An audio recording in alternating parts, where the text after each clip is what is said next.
We talked yesterday about the reaction to the No Kings rally. This is going to be a long show, boys. Wow. And there is a video that caused so much of a stir.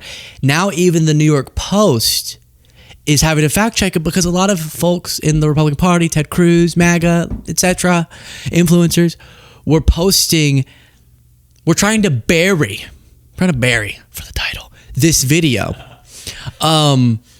By saying that it was fake or that it was from 2017. But the funny thing is they all had different dates. They're like, wow, look at the left. Their protest was such a failure. They're having to use footage from 2017. And then the next text or the next tweet would be, such a failure. They're having to use footage from 2021. Such a failure. Having to use footage from 1930. And it'd be like, wait, y'all got to get consistent on what you're alleging is happening. Then Grok ended up saying that indeed it was not from this rally, but it actually was. It was from this rally, and even the right-wing New York Post had to fact check it. While we watch this, please do click the subscribe button. It's free, supports the show. If you want to get the bonus show, which is where things get unhinged, you click the join button, and we have a lot to talk about in this segment. Look at this. Millions of people across the country marching as we speak against the policies of President Trump. This is Boston. Look at that. This aerial footage of the No Kings protest in Boston Commons aired on MSNBC over the weekend. The very real crowd size was so large that it opened a Pandora's box of AI misinformation. Here's everything we know. On Saturday, October 18th, organizers say nearly 7 million people gathered at anti-Trump demonstrations across the U.S. This clip in particular was shared on X by Mike Nellis, a former Kamala Harris advisor. The video has since racked up 6.7 million views. Nellis wrote, "Holy shit, look at this crowd from the Boston No Kings protest. Samuel Adams would be damn proud." However, social media skeptics wondered if the massive crowd was the real deal. When one user asked the AI chatbot Grok, "Is this a real image from today?" Grok mistakenly said it was from a free speech rally in August 2017. This false information quickly spread online, especially among conservative influencers. Some internet sleuths even tried to claim that the footage was fake because in New England, the leaves in autumn would have changed color by now. I saw this. They were like, wow, look at these silly Billy liberals who said this is from their rally, but really the leaves prove it's not. And then it is. Because I was like, oh, shoot. I think I put that clip in a segment. Dang it. The leaves weren't. I guess that was wrong. So how did Grok get it wrong? The not-so-trusty bot appears to have sourced its info from a proposed but unapproved community note. On X, community notes allow users to add corrections. So it ended up grabbing onto something that someone had proposed wrongly and thinking that it were true. So you gotta be careful with the AI chatbots, which we've learned. Boy, has we learned. Because you'll ask it a question. And I'll be like, you sure? It's like, yeah. And then I go, okay, well, you just said that Trump's not president right now. He is. And then ChatGPT is like, oh, yeah, that's what I meant. And I'm like, I've asked, how do I trust you then? How do I love you? How do I care for you if you're going to lie to me like that? A whole thing, I'm dealing with it with my therapist. No problem. So Ted Cruz, one of the people, why are Dems dishonestly sending around a video from 2017 claiming it was this past weekend?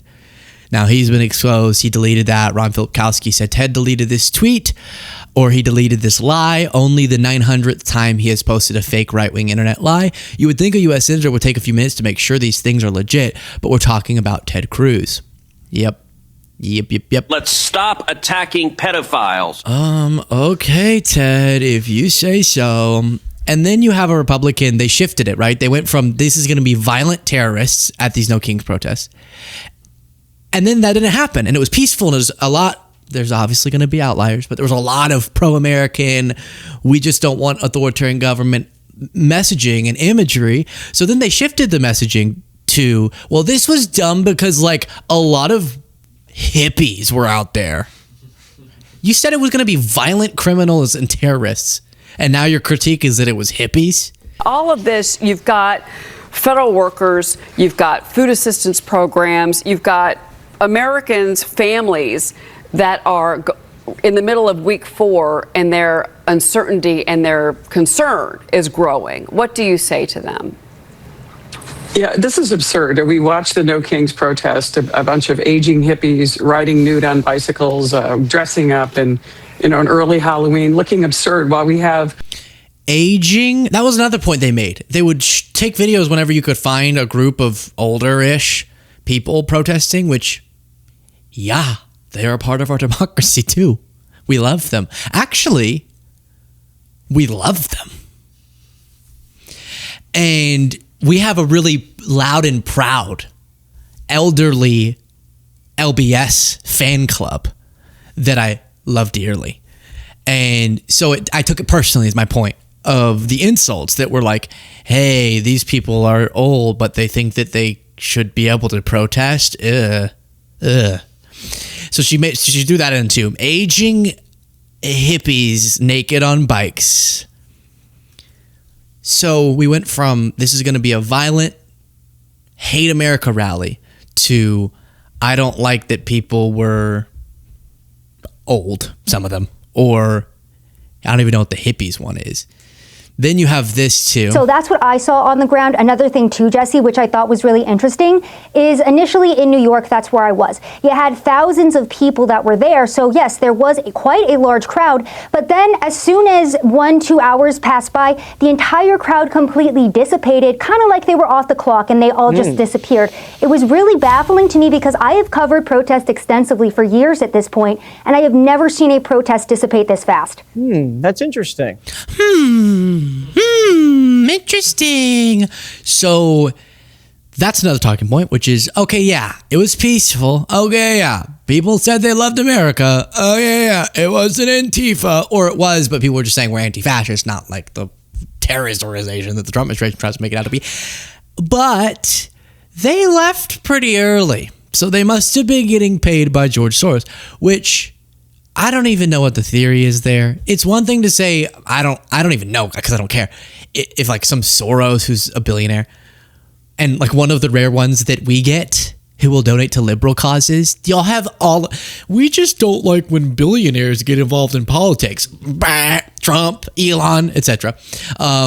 They have no, okay, so Soros, boogeyman, and maybe money went to an organization that then helped fund the actual logistics, because there's logistics that go into this, and there's stages, and there's audio equipment for the speakers. And yeah, signs will be printed and they'll hand them out. That's called a protest. But now you're going as far as to say they're off the clock. You think every 7 million protesters were paid? How much money? If each of them was paid $1, it'd be $7 million. So if each of them was paid $2, it would get really high really quick is the point, okay? So the logistics of that seemed kind of crazy, but how about you just acknowledge a lot of Americans disagree with you? When I saw January 6th, I didn't even want to say that it was probably paid protesters.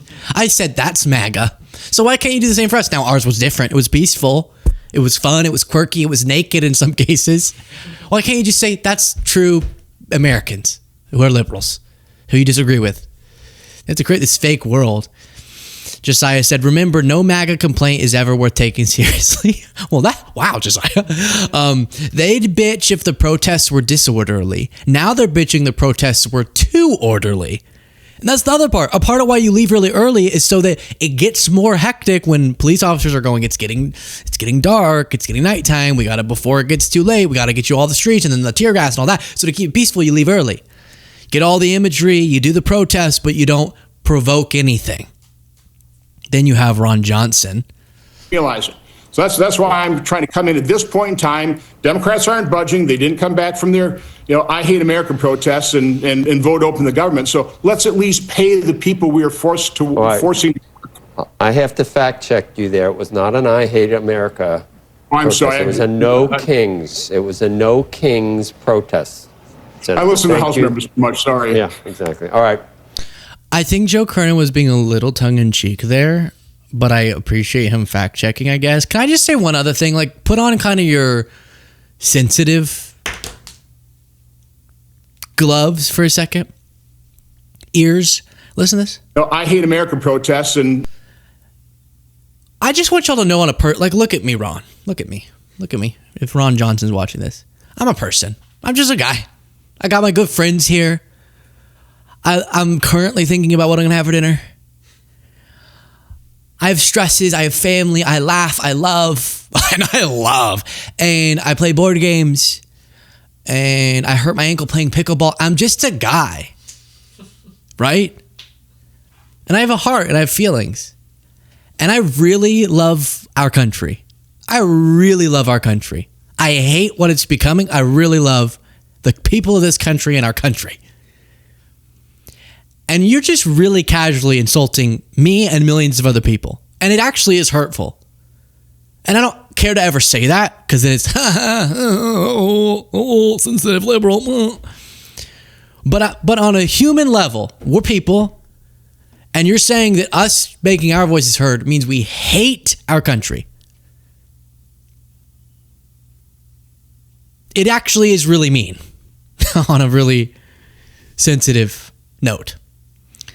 So that's what we see, right? Or we covered Trump posting an AI video of him dumping a bunch of sewage and poop all over New York City and all over Harry Sisson. And we go, that's so weird. What a freak. That's crazy. Not everyone. So sometimes I need to tune you in.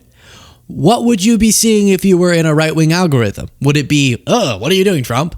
Why are you literally crapping all over people who are expressing their First Amendment right? Not literally, as the Foxo specified for us. Figuratively, but literally in a video. Well, what you would be seeing if you went over to a right-wing algorithm is stuff like this. The White House has been on an absolute barn burner for the last 24 hours with presidential communications. I would argue it's the single greatest run of presidential comms in the history of America. And let me explain myself. Fireside chats with FDR. Step aside. One, you have Donald Trump posting this meme where he's flying in an F-16 wearing a crown. It says King Trump on the side of the plane, and he dumps raw sewage on all of the No Kings protesters. In response to this, Harry Sisson, one of the guys who got poop dumped on him in the Trump meme, decided to post, hey, can anybody ask Trump why he posted an AI meme of me having poop dumped on my head? Why is Trump pooping on me? The response to this is J.D. Vance saying, I'll happily ask him for you, Harry. To which J.D. goes viral and then also follows up with this meme of Donald Trump as a king and Nancy Pelosi and all the libs bowing to him.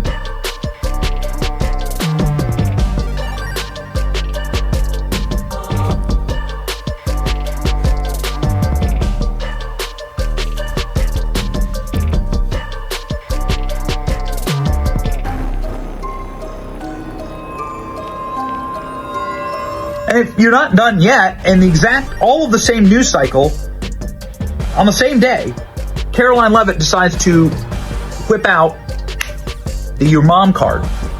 This is a real exchange from Caroline Leavitt with a Huffington Post left-wing reporter where she says, your mom. The reporter's like, why, who picked Budapest for a news summit with Vladimir Putin? And this is a big-time lib activist journalist. To which the response from the White House was, your mom picked it. And then when asked for clarification, the White House communications director, Stephen Chung, says, your mom. And that's it. This is the single golden timeline. This is the single greatest series of presidential communications to the press in history. If there are aliens, if the UAPs, UFOs are real, and you're kind of deciding when to take over, do it now. If you're like, hey, when should we drop an atomic alien bomb on humanity? Right now would be great. We'll do it now. We failed. Thank you. Sincerely, people. Look, I mean, 1% of the people in the audience went and vomited in the bathroom, in the toilet. Okay, I'm going to throw up.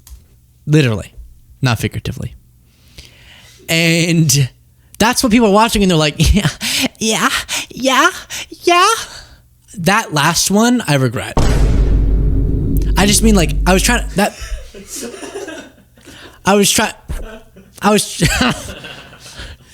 to do like, yeah, Yeah, I'm doing it. I was trying to do like it's like do yeah, woo, right? But then we'll just move on.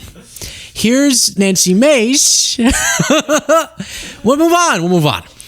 Here's Nancy Mace again, just being mean. Like, do they not care at all about just our fifis? Okay, broader, you're degrading our sense of a decent political discourse, and some people on the left participate in that too, and you're misrepresenting a really peaceful protest, and but on a human level, is this not mean to you at all? Over 100,000 Christians over the last 2 decades that have been maimed, murdered, destroyed. Over 5 million Christians in Nigeria have had to flee their homes. This is real. This is happening. And to deny it is just simply a lie. And I think it's because the left and Democrats, they don't love America. They don't love our values here in America. They don't like people who are Christian. They don't like people who are spiritual like we do. I would argue they also don't like Jews, by the way, with their... Just as a side note... ...their anti-Semitic behavior. But this is real and it is happening. It is the truth. And Democrats, what we've heard over the last 4 days is Democrats are terrorists. The main constituents is terrorists, violent criminals, and... I don't know, queer hippie. What was it? I don't remember. Well, there was 3. There was what she said. Violent criminals, and undocumented immigrants. That's what Levitt. And then now we hate Christians. We hate Jewish folks. We hate America. Just Democrats. She said Democrats. Could I find you an example of a Democrat who hated the people we just listed? Yeah. But especially what's been coming out of your chats recently, do you really want to play that game where we just say, I can characterize you essentially however I want? Because there's always going to be very extreme examples. And any person then who I want to guilt by association, I can, or I can just make stuff up like we're terrorists. I don't even know where that one comes from. It's just frightening and it's mean. Why you gotta be so mean? Oh, that was so out of pitch. It hurts. It hurts. It's been 1 month since House Republicans passed a bill to keep your government open. And how did Democrats celebrate? Yeah. Well, they partied with communists and socialists who hate America, right? Well, I just see my previous plea to the aliens. That's all I'm saying. Please. They're like, oh, nuclear war would be terrible. Just do it. What does Trump say? The thing, the nuclear word we can never say. What does he say? The N-word. That's what he says. The nuclear word is. Well, I'm using the nuclear word. I'm using it. Let's do it. Let's just do it. Who cares? No, I'm kidding. That's obviously very tragic. I think the alien one's more fun because it's less real. But I mean, an alien nuke. We don't want anyone being nuked. We hate nukes. Lukey says in the nukie, that whole thing. And I'm just kidding. But it does feel like, wow, we're at the end of a timeline here that can it get worse? Yes, it can. That's great.